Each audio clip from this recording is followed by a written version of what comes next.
Hi, welcome back to Doug's Basement Workshop. Today I got a question on Facebook. Nope.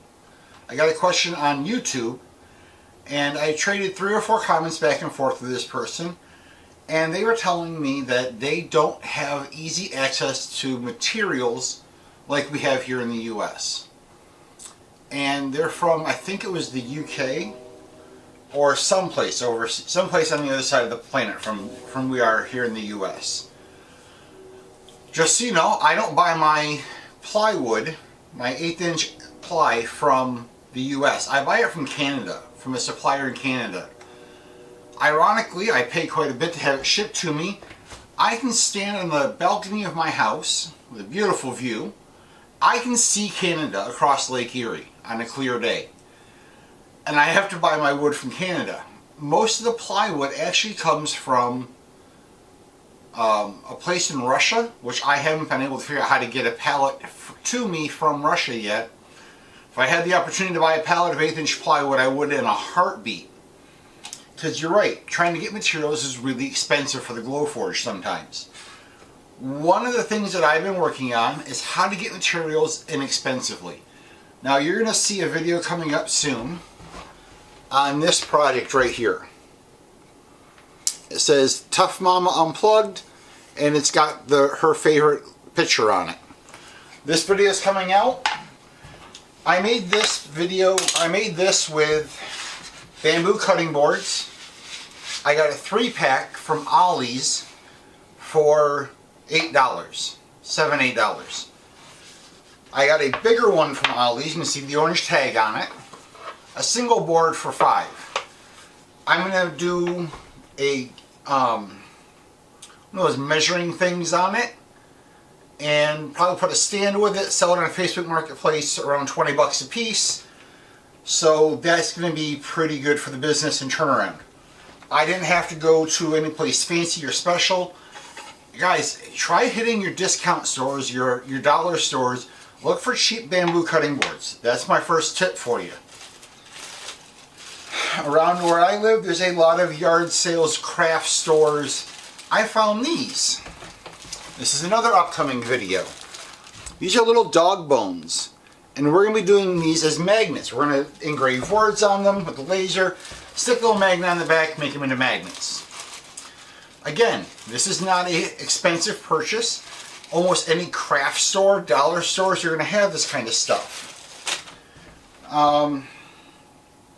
So I'm going to go through some of the stuff here that I have that's not typical. Things are a little outside of the box of what we normally do. Let's see what else we got. Hold on. Now I've done a video on doing tiles. So ceramic tiles. And I laser simple stuff onto them and then just color them with a Sharpie.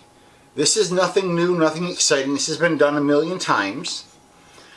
And small businesses, we have the things that we can do that big business can't, like pivoting on things that are popular. In the US right now, this is popular. It says Chucks and Pearls. It's a thing for the Vice President Harris is big on this. Easy tile to pick up at any hardware store. 4x4s, 6x6s. Whatever kind of tile you can find. You can use subway tile and do some cool stuff with them. Alright guys, these are taped because I didn't know any better when I first started. These are tree slices, branches off of a tree. I cut them with a chop saw and I engrave different things on them. One may not come out well. So this is something else you could be doing, is just simple slices off of a branch with a chop saw. One tool, you can make coasters, you can make ornaments. If you can afford to buy it, I recommend a 12-inch chop saw. Because you're only using half the blade to cut, you can cut coaster-sized stuff and not just tree ornaments and little pieces out of those slices. Again, we're looking at some alternative materials here. This one I got dumb lucky on. And this is from my brother who wanted to do stained glass stuff and learn that kind of stuff. Once in a while you see the stained glass piece hanging over the window here.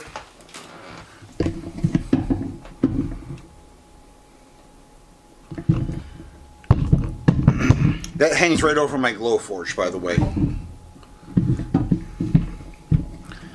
So he gave me a bunch of pieces of glass.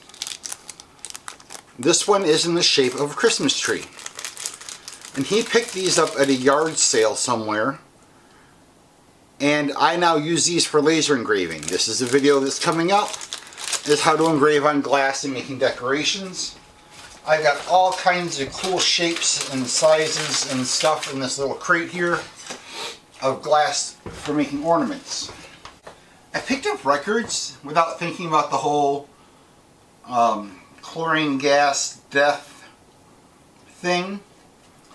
And I'm going to try some records, but probably in the summer when I can open up the whole house and ventilate better. Probably not something you want to try depending on where you live. Tongue depressors and making magnets out of them. You can do like the little, take a tongue depressor and laser on the names of herbs and spices and plants for gardens. You can easily do that with tongue depressors and not a real commercial product. That might be something easier to find at a box store. I also have leather. You'll see that my leather is scrap leather. It's nothing fancy, nothing special. Old purses at the Salvation Army. Old jackets that have a rip or a tear or some blemish that the person got rid of the purse for some reason. Yard sale item there. Looking for old leather. And those can be like the little handmade by tags they put on hats. Knitters love the little handmade by. Mama made by, Dad made, Papa made, Grandma made. The made by tag is really cool. I've sold quite a few of them, and it's a great thing for knitters. Let's see, what else do we have sitting around here? These are my cherry wood blanks. And this is me resawing cherry wood on a table saw out in my shop, because I have a real shop too. And that's my old lasers work.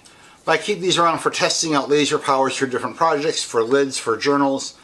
But you can even make small squares with just lumber mill material and be doing real wood engraving onto it. You don't have to cut stuff out with the Glowforge.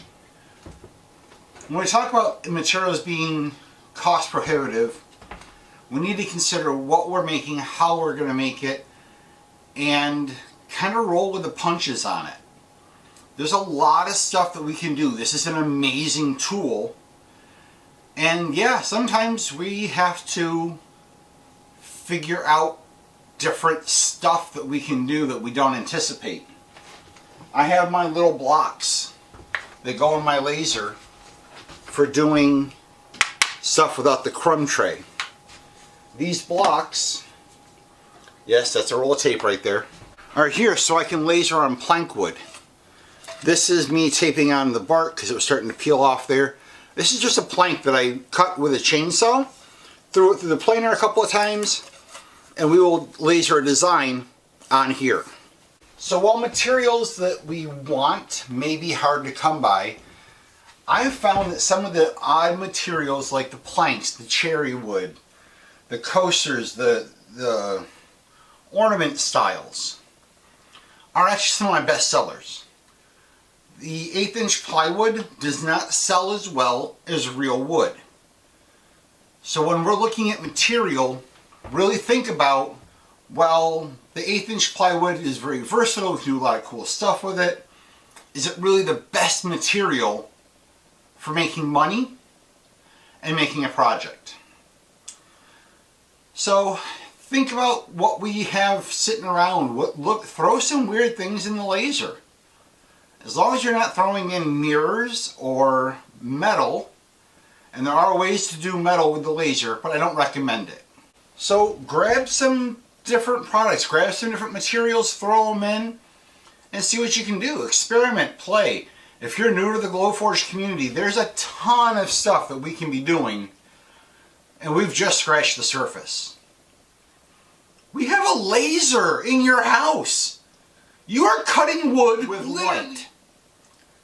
If we can cut wood with light, my God, what else can we be doing?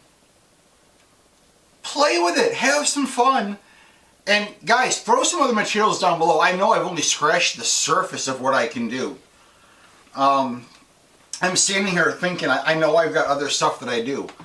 You know, I've done like the CNC'd out plaques and just engraving on a plaque of wood that I did on the CNC machine. The options are endless, and we need to just explore and play, and don't limit ourselves to what we see. Limit yourself to what you can imagine, and your imagination can be endless. So if you'd like to see some more projects of non-traditional materials, leave me some more comments and I'll do non-traditional materials. A lot of my stuff is a traditional material because it's a quick and easy video for you. But if what you want to learn, what you need from me are non-traditional materials, I will give that to you. So tell me what you want, tell me what you need, and we'll do it for you.